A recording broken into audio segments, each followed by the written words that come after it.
അതായത് വയനാട് 260 കോടി രൂപയുടെ കേന്ദ്ര സഹായം എന്ന വാർത്ത ഇപ്പോൾ വരുന്നുണ്ട്. മുണ്ടക്കൈ ചൂരൽമല ഉരുൾപൊട്ടൽ ദുരിതബാധിതർക്കായുള്ള പുനരധിവാസത്തിനായാണ് കേന്ദ്ര സർക്കാർ തുക അനുവദിച്ചത്.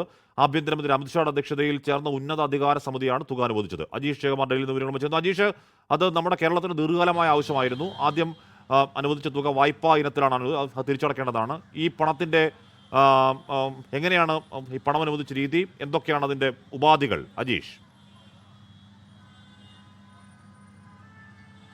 ഹാഷ്മി, കേരളം ഈ ഒരു post disaster need assessment report ഒരു കേന്ദ്രത്തിന് അയച്ചിരുന്നു. അതിൻ്റെ അടിസ്ഥാനത്തിൽ ഒരു ഗ്രാന്റ് കേരളത്തിന് നൽകണമെന്ന് ആവശ്യപ്പെട്ടിരുന്നു.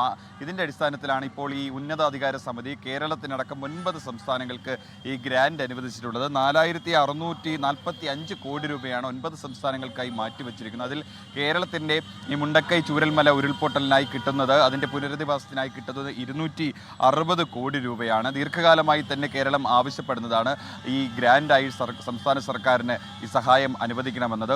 അത് ഈ സ്റ്റേറ്റ് ഡിസാസ്റ്റർ ഫണ്ടിന് പുറമേ ഉള്ള ഗ്രാൻഡായിട്ടാണ് ഈ ഫണ്ട് അനുവദിക്കുന്നത്. എന്തായാലും ഈ സംഭവം നടന്ന 1 വർഷങ്ങൾക്ക് ശേഷമാണ് കേന്ദ്രത്തിൻ്റെ ഭാഗത്ത് നിന്ന് ഈ ദുരന്തത്തിനായിട്ട്, ഒരു പുനരധിവാസത്തിനായിട്ട് ഒരു പ്രത്യേക സഹായം കിട്ടുന്നത്. നേരത്തെ ഈ ടൗൺഷിപ്പിൻ്റെ വികസനത്തിൻ്റെ ഭാഗമായിട്ട് 520 കോടി രൂപ അനുവദിച്ചിരുന്നെങ്കിൽ അത് വായ്പയായിട്ടായിരുന്നു, 50 വർഷത്തെ വായ്പയായിട്ടായിരുന്നു, പലിശരഹിത വായ്പയായിട്ടായിരുന്നു കേന്ദ്രം അനുവദിച്ചത്. പക്ഷേ അതിനൊരു ഡെഡ് ലൈനൊക്കെ വെച്ചിരുന്നു. മാർച്ച് 31-നകം അത് ചിലവഴിക്കണം തുടങ്ങിയ ഡെഡ് ലൈന് കേന്ദ്രം വച്ചിരുന്നു. പക്ഷേ സംസ്ഥാനം അത് പ്രാവർത്തികമാകില്ല, അത് പ്രാവർത്തികമല്ല എന്നുള്ളൊരു കാര്യമൊക്കെ അന്ന് തന്നെ പറഞ്ഞിരുന്നു. അതിനുശേഷം തന്നെ സംസ്ഥാന ധനമന്ത്രി കെ.എൻ. ബാലഗോപാൽ അടക്കം പറഞ്ഞത് ഈ സംസ്ഥാനത്തിന് നിലവിൽ കിട്ടിയ ഫണ്ട് ഉപയോഗിച്ച് ടൗൺഷിപ്പിന്റെ നിർമ്മാണം, പുനരധിവാസ പ്രവർത്തനങ്ങളുമായി മുന്നോട്ട് പോകും. കേന്ദ്ര സഹായമാണ് നമ്മൾ ദീർഘനാളായി ആവശ്യപ്പെടുന്ന. വയനാട് ഒരുപാട് ആവശ്യമുള്ള ഒരു സമയമാണ്. ആ സമയത്താണ് ആ കേന്ദ്ര സഹായം വരുന്നത്. ലോകത്തെവിടെയായാലും ഏത് സമയത്തും 24 വാർത്തകളും ഓഗ്മെന്റഡ് റിയാലിറ്റി പാക്കേജുകളും എക്സ്പ്ലെയിനറുകളും വിശദമായി കാണാൻ ഞങ്ങളുടെ യൂട്യൂബ് ചാനൽ നിങ്ങൾക്ക് സബ്സ്ക്രൈബ് ചെയ്യാം.